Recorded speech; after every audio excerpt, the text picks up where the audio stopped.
There was another NHS project where we were looking at how to identify somebody who is struggling with their mental health and on suicide risk. Hi everyone, I'm Martha, and this is the Upsides of Gaming, a podcast about the positive influence of video games.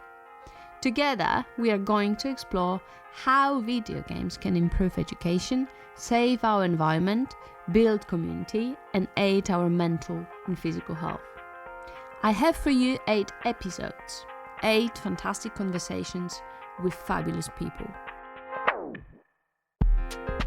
Welcome to our 3rd episode. Today, I'm talking to Kerri Thornton. Kerri's master's project focused on developing VR-based mindfulness tool to help combat feelings of worry or anxiety by eliciting experience of 2 emotions, wonder and awe.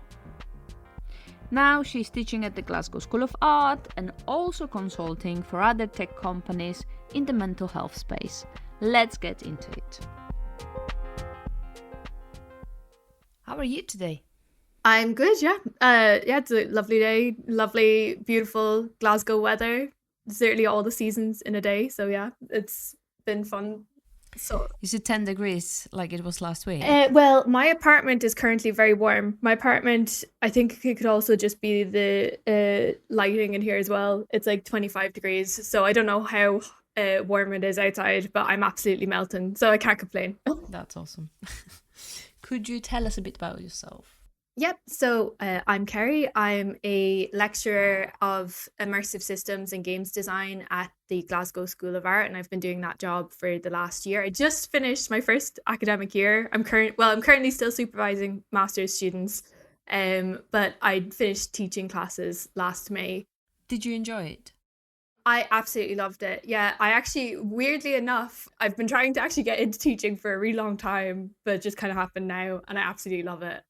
I will say the students I had this year, like they're only first years. This is like their first time doing any sort of content creation for video games or coding or anything like that. And the quality of the standard of work that they produced by the end of the year compared to the start even was just insane. Before we start talking about your work and projects, could you tell us what serious games actually are? I think that most of the audience is not familiar with the term.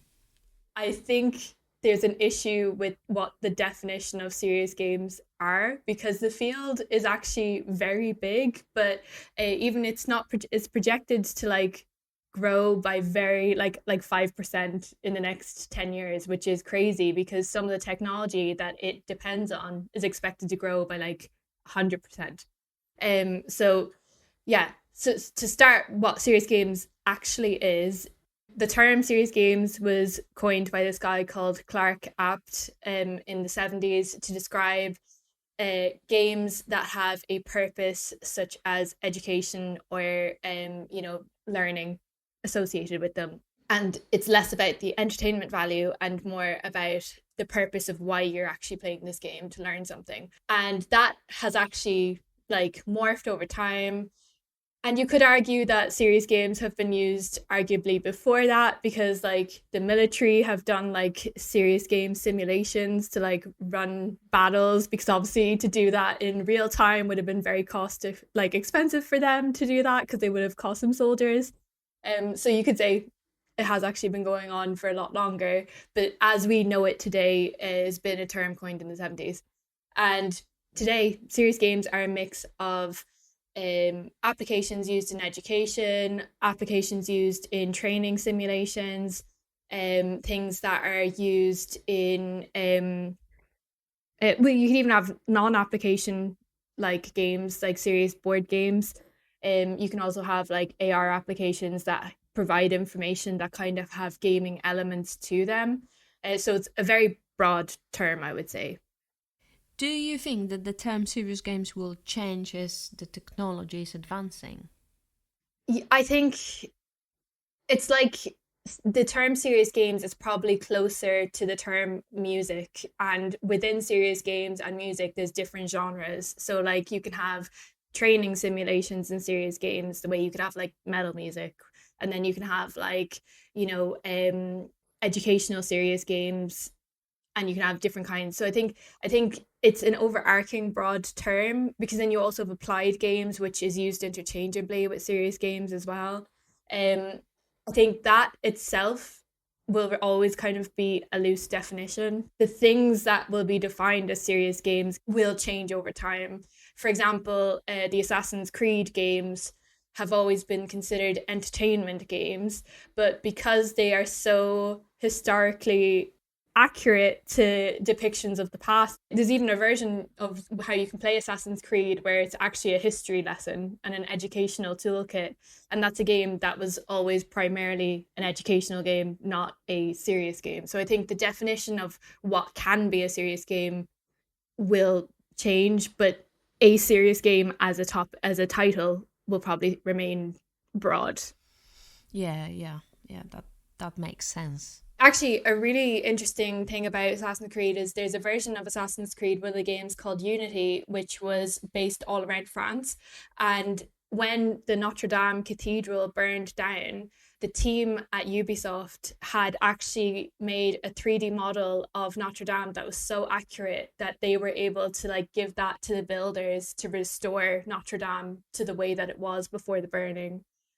So like the 3D models plans were so accurate that builders could actually use those to rebuild Notre Dame, which is really cool. That's like an entertainment game that had 3D assets that are being used in the real world for heritage. That's just incredible. And what are the different types of serious games that are available? For example, you can have serious games that are training simulations, like Siemens make a lot of training simulations to handle like their train driving sims. My dad actually, he's a pilot and has a pilot's license, just for like tourist and commercial flights. And he, when he was learning way back in the early 2000s, was using Flight Simulator. That's like one of the oldest simulations that are actually being used actively in training for pilots and training, I mean. And like the military even use Call of Duty for their training as well, which is wild because Call of Duty is obviously a entertainment game, and you could say flight simulators as well.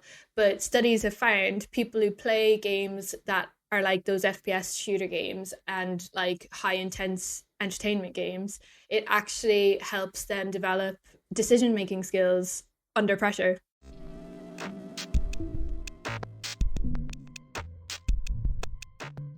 Okay, so let's talk a bit more about your project. You said that you were involved in developing a VR game during your master's program.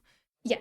Could you tell us a bit more about that project? Yeah, of course. Yeah. This is like goes way back as well. So when I was in my early 20s, I used to meditate a lot. Like, I mean, a lot, like 10 to 12 hours a day meditating. And when I was meditating, it started off as a relief for anxiety, and then I started to get a real, like, I don't know, just like a desire to do it more. And when I did that practice more, I got whatever I needed from it. I basically was like, okay, I understand what I need to do.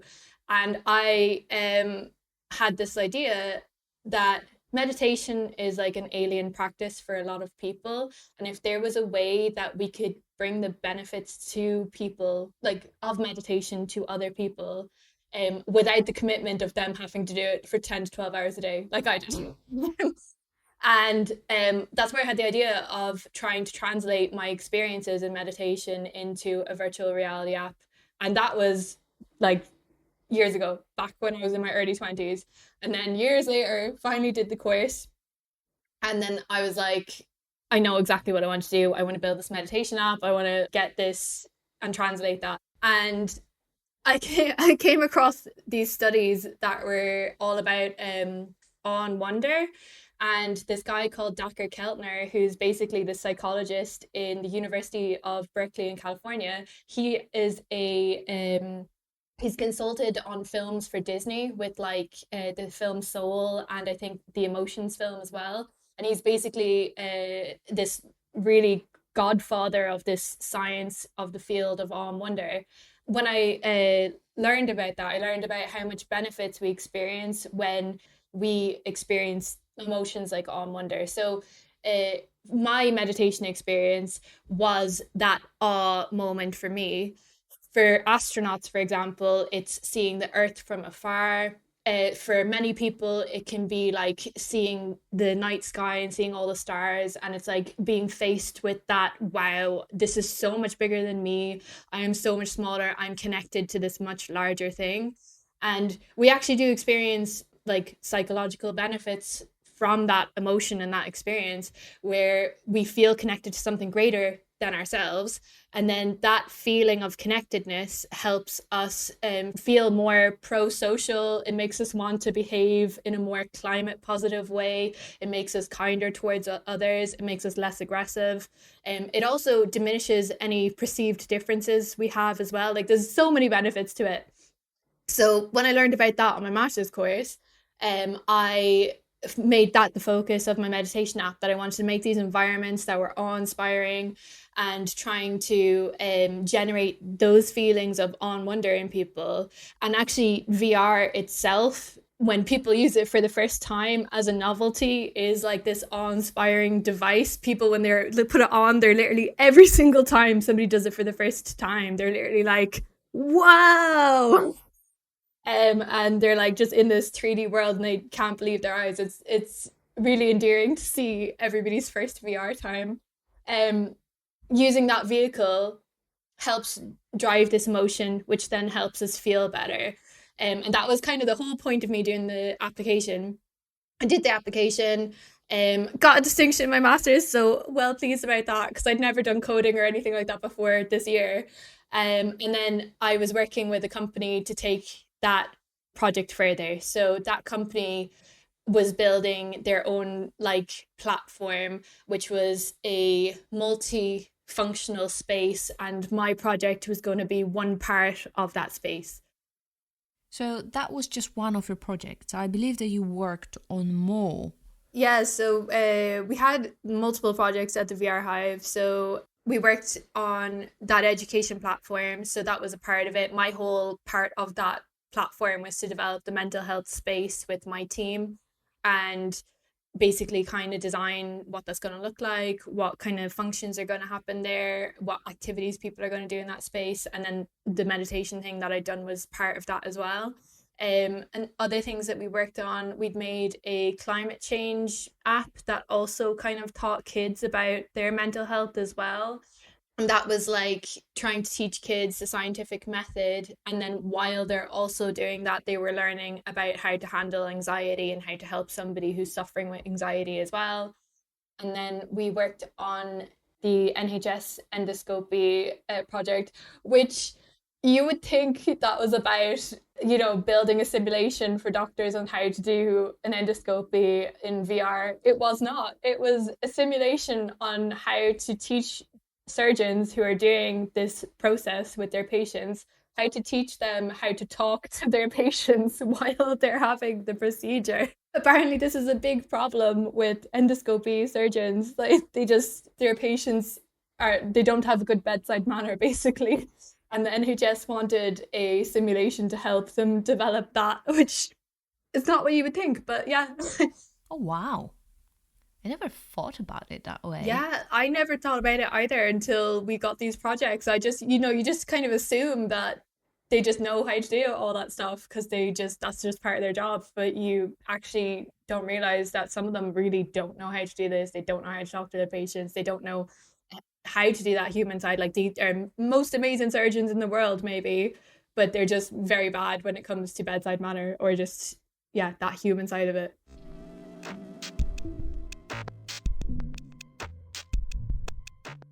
There was another NHS project where we were looking at how to identify somebody who is struggling with their mental health and on like suicide risk, and how to handle that conversation in like a workplace. We made another application called Difficult Conversations that was about training doctors how to have like end of life conversations with their patients, or how to tell a child that their parent is dying, or that like how to tell a child that they've got terminal cancer, for example, or even how to fire an employee. Those were all virtual simulations that we had done as well, which was actually really a tough topic to deal with as well, because it's very sensitive information, so it's kind of hard to get people to test that with as well. But it's also really valuable because people really need to be trained in this stuff, and it's not the easiest thing to do. Like, I do not envy the people who have to do that today, right this moment. There's probably people all over the world doing that right now, and I don't envy them in that position. Super difficult. There was a contract we were going to do with a company called Takeda to develop a ADHD diagnostic tool. And we had our target audience in mind. We had the experts who were Takeda, who were the ADHD people who we could refer to and have validate all our decision trees and our design choices. We had some end users who like had ADHD who could actually validate the designs as well. We even used it with the children's charity, because some of those people in that charity, they also had like extreme like mental health challenges as well. So we got their opinions on what they would like to see in some sort of app like this. Interestingly enough, that for mental health apps like that, young people generally want it to look more cartoonish rather than realistic, because they want that separation from reality when they are dealing with these kind of topics, which I find interesting because I'm always like realism all the way. But yeah, when it turns out other people are like, no, I actually prefer the art cartoony style because it helps me not think that that's real. Um, but yeah, the so with Takeda, we had our experts, we had our end users. Then we had to decide what the requirements were to build an application that enabled it to be an ADHD diagnostic tool, which we also co-designed with Takeda as well. Then on our side, it's more the functionality of the application, the art style, creating all the assets and doing all that stuff. That's like all our side. And then when we've made those designs, we get them validated.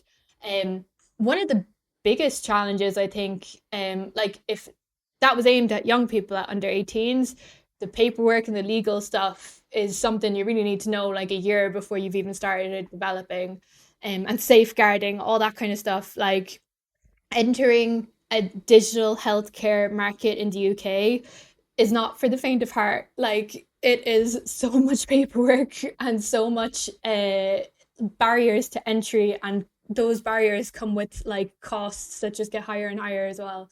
So I think you really also have to know your marketplace, because if you go to America, for example, you don't necessarily have the same barriers to entry as you do in the UK digital healthcare market space.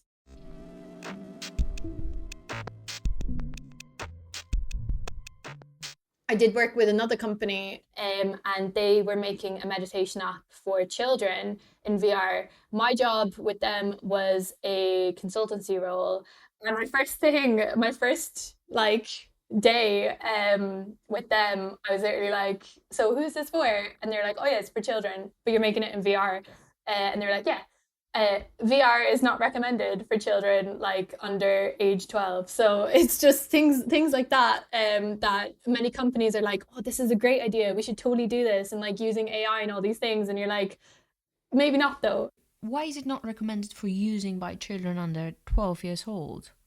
So there's a few different reasons. I mean, it's not recommended. Some children under 12 can use it and some will use it, but it's recommended for children above 12. But if you were to put a VR headset on like a 3-year-old, they have no object permanence. So they literally think that they have been transported to another world. Like they don't have that understanding of perception that that's a virtual world. For younger children, it can also be, and even adults, when you use VR for extended periods of time, it can cause VR sickness, which means basically if you're moving in the virtual world and you're static in the real world. There's that differentiation between what your eyes are perceiving and what your body is perceiving. So your body is saying, I'm standing still, but your eyes are like, oh, I'm actually moving. And your brain just can't handle that. So you get VR sickness, which is the same basically as car sickness. Um, but for some people that can be quite an intense reaction, and kids have much more like underdeveloped brains, so this is just a higher risk for them as well.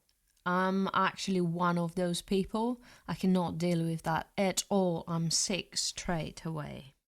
I got Skyrim VR and I literally was so excited to play that game.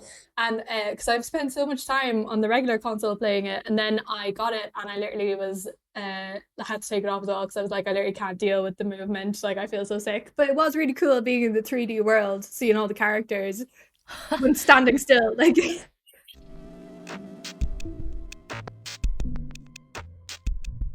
VR has incredible possibilities, but how popular it is at the moment?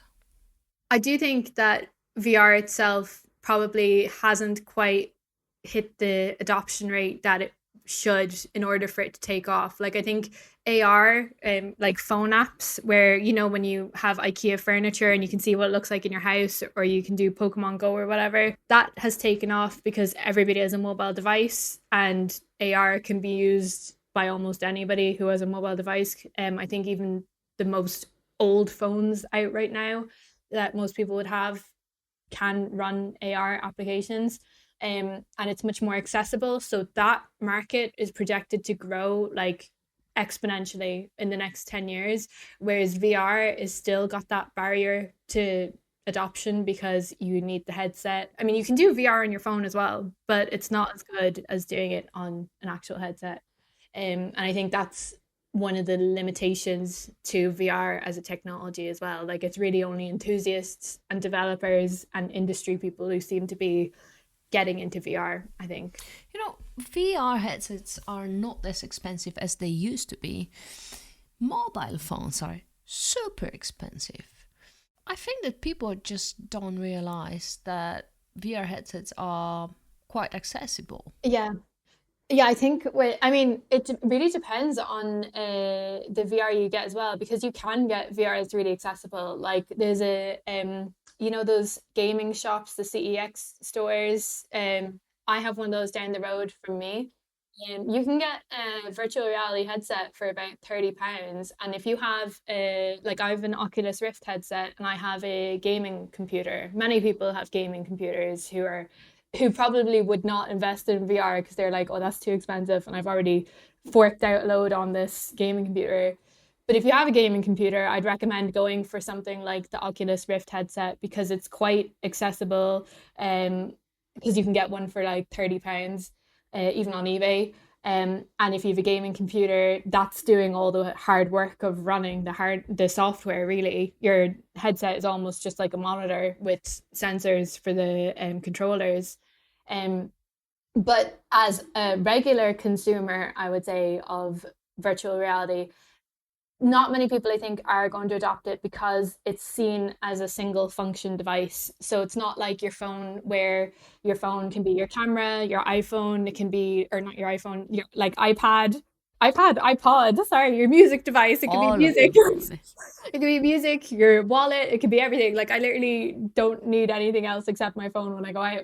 Um, and I think that's probably why people value spending that money on a phone rather than on a single function device like a VR headset, I'd say. But saying that, you can get them cheap if you really want them. And you can also put your phone in your pocket, but what are you going to do with that headset? Put it Yeah. on and walk around. Well, it's funny you say that. It's funny you say that because there is a company that's out right now that is making contact lenses that basically will be like a virtual monitor that you can just put on a contact lens. So they've just gone through their human trials, I think last year. So that will probably won't make commercial market for probably another 5 to 10 years maybe. But it's in development, so it'll be like Minority Report or that film Anon, like it'll be that level of, or even Black Mirror, that level of futurism. Yeah. Wow, that's actually insane. The VR space is getting better, better, and better. Yeah, I'm here for the day that the holodecks from Star Trek are going to be real. Like, that is my dream, VR.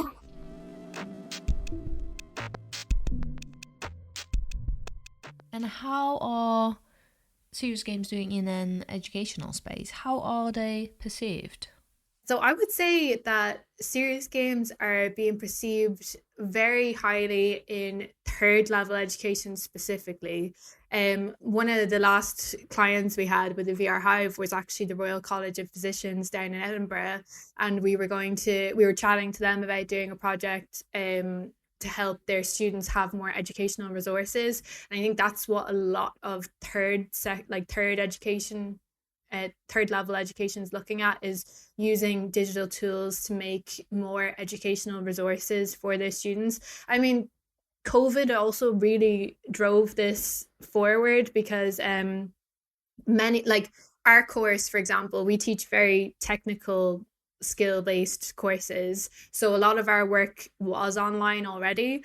But when the pandemic hit, many other courses were forced to put their content online in the form of videos, in the form of notes and all these kind of digital resources people can use. They're now taking it a step further where they're actually looking at like simulations that they can create. And that's one thing I actually found when I was studying this. Simulations can provide so much value to the learner because it provides more information for you to understand complex topics. So I was always rubbish at like physics when I was in high school. Whenever I saw the diagrams trying to explain just basic physical like concepts, never gelled with me. And it wasn't until I started learning game development and I was able to see a physics engine working in real time, and how like physics actually made objects affect in a simulation, and like how different mathematical concepts, I was basically able to understand those because I had more points of reference for how that should behave. That helped me understand the concept more. And that's just because there was more information for me to digest rather than just a textbook and my teacher telling me what to do, like what that meant. Um, and I think that's the same with how these other industries are looking at these simulations as well. They're seeing them as just an additional resource that students can use, and we have the technology, so why not make the most out of it? Um, but I would say in schools, actually, so this year I also worked on a research project with Professor Steve Love, and we went around all the schools in Glasgow, primary schools, to teach kids about digital literacy and how to do an animation project.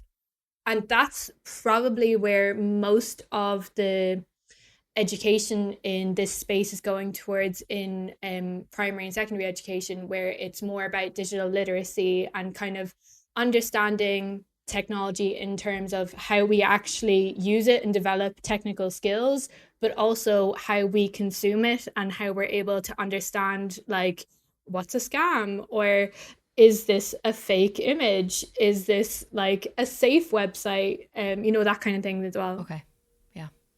And where do you see serious games in the next 10 years?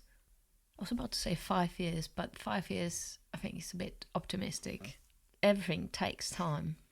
Yeah, I do agree. I feel like serious games right now seems to have plateaued in all the statistics. I think 10 years ago, all the papers are like, serious games is going to be the next big thing. And I think now it definitely has. It has definitely transformed a lot of industries, and it still is continuing to do so, especially in like healthcare or in like education as well, and especially engineering. Those fields really like excel at this stuff. But even things that you wouldn't think, like public speaking, is a really great training that is used in virtual reality. And actually, retail use it a lot for psychology, like the psychology of where to put product. Yeah, like they redesign shops and they'll like put like different objects at different places and try to see how the consumer, like where their eye goes.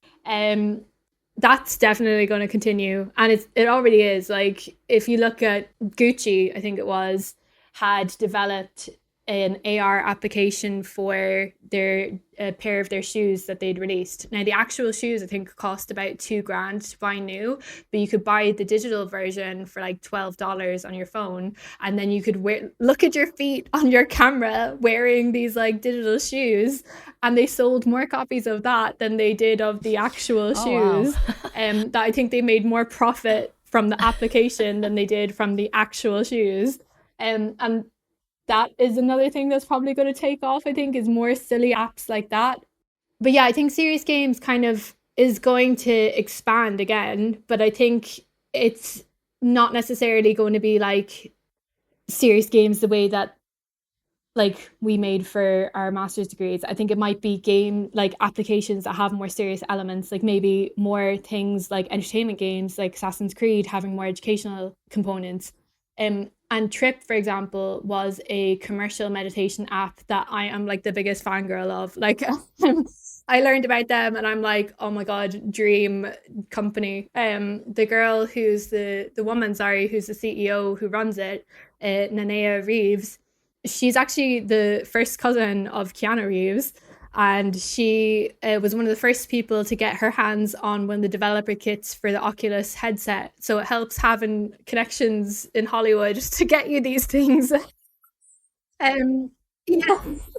But Trip, they developed this really good meditation app, and they've started it as a commercial application where they've had gamified elements in it, where there's meditations, but then there's also these like small mini games you can play throughout the application. It's all beautifully curated, and because it's a commercial application, they didn't have to go through any sort of like safeguarding or anything like that. But they have always had this desire to become more science backed.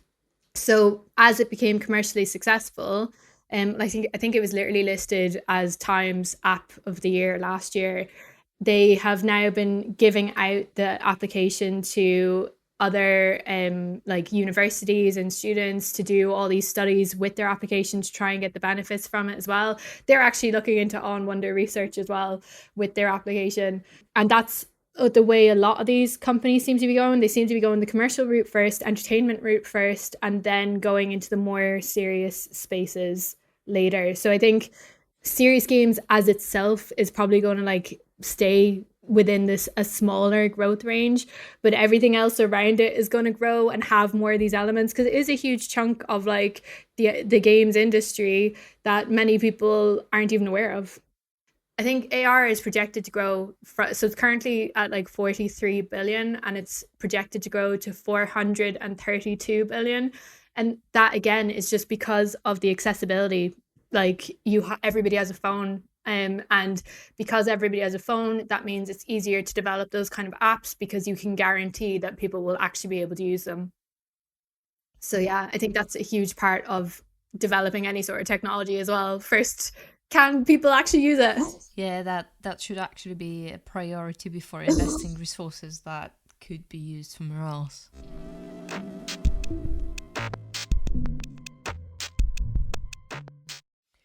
And what are you working on at the moment? And is there anything super exciting on your plate right now?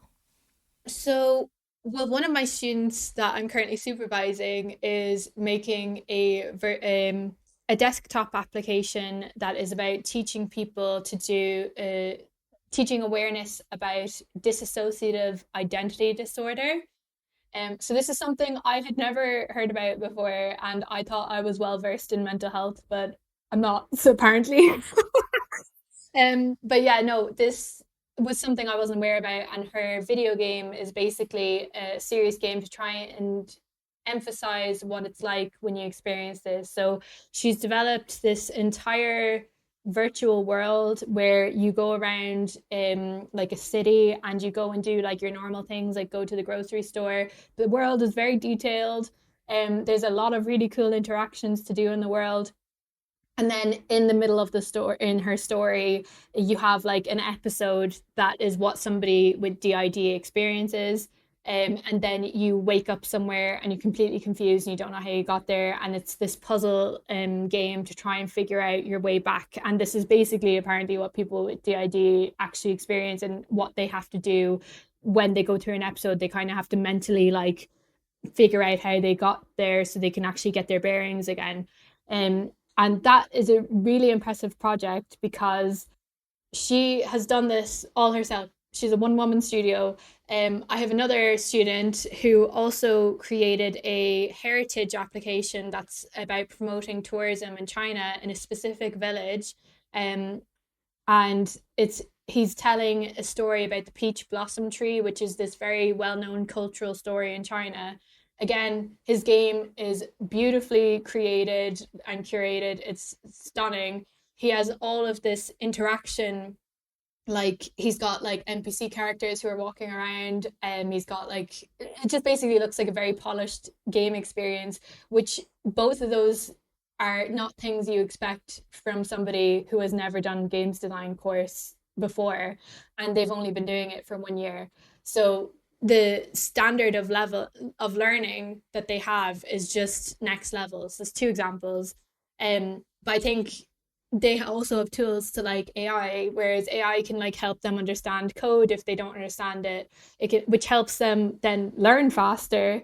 But some of the other things like asset creation for like the 3D models, that's just pure skill that they have done themselves. So yeah, I'm very impressed by their abilities, I would say, more than their actual projects. I think it's just the standard of work that they're delivering. I'm like, wow, I'm literally, my mind is blown. I must say that medical visualization course at GSA is quite unique. Well, yeah, the course definitely, it used to be a tagline that there was only the one course like that in the entire world, because basically what that course offers is you learn the medical visualization. So you're learning the skills that we would learn in game design, which is 3D modeling and coding. And then you also are learning about human anatomy. So in their semester 2, they actually go off and they do like a dissection course in Glasgow Uni.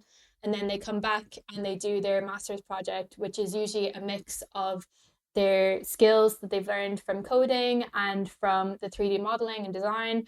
And then they apply that to medical contexts. So they'll do, there was one project, for example, that was about designing a AR, so using your phone, cookbook to teach children about the brain. And that's so cool. Yeah, it was insane. And on our because that was the year that I did the course as well. And on our graduation night, Humaira, who is the artist behind that and the creator behind that application, she baked like little brain cupcakes to have on our like show opening on the exhibition night. So that was pretty amazing. But yeah, there's that's a really cool course because it's so specialized. So if you're into having medical illustration, or if you're into sort of medical visualization or anything in that field, that is I honestly wished that I'd done that course, because I feel like I have no medical background whatsoever, but I am fascinated by what they do. And it's just, yeah, it's really cool. The serious games course that we do in GSA as well is quite highly acclaimed as well. All of the staff that teach it are experts in their fields.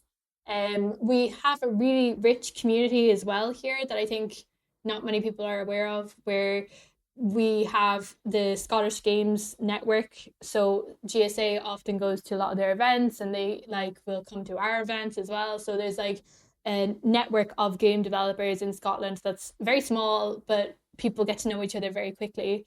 I think if people are interested in this kind of space, if they aren't like going to college to study it, or they just have a general interest, I think it's super important to get involved in your local scene and find out if there's like game meetups, game dev meetups, or like gaming events. Like when we met at EGX, that was a fantastic event. Oh yeah, that was. So yeah, I think that's super important for people who are interested in this space as well.